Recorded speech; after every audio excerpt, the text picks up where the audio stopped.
Hello there.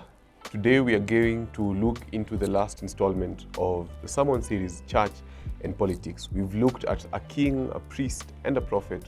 We've looked at the second part, which is the unhealthy union that existed between the church and the state. And today we finalize by talking about the Patriots.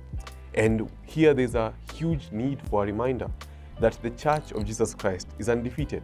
Come what may, whatever happens, whether we go up or down, the Church of Jesus Christ is undefeated. And why is it undefeated? Because it's never been reliant on us. It never has been, it never will be. And because of this understanding, we cannot be pushed to a place of hopelessness, a place of despondency pertaining to a political situation. Because of this truth that the Church of Jesus Christ is undefeated, we get to push on and put on trust in our God who conquered it all. And because He conquered the world, we can trust in Him to do whatever He said that He will do.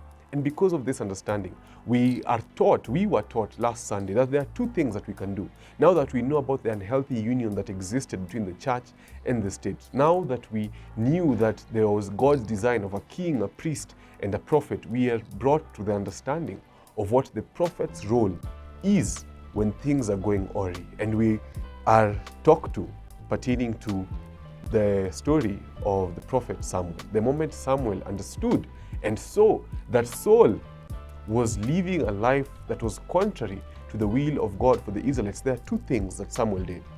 The first thing that he did is he prophesied against Saul. The first thing that he did is he called out the evil that Saul was doing. The second thing that Samuel did is he picked up his horn and anointed David. Like Samuel, the first thing that you have been called to do is to call out evil, speak God's word, speak God's truth. And the second thing, we have a role. The same leaders that we have today, we chose them, and we can choose others.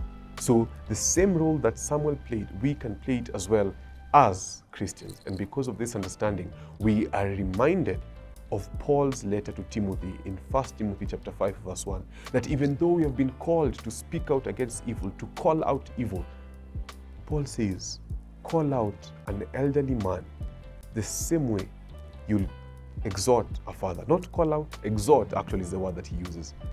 That we are supposed to speak the truth in love, speak the truth in honor. Yes, we shouldn't substitute truth for honor, but it doesn't mean that as we speak out in truth, we should lack honor.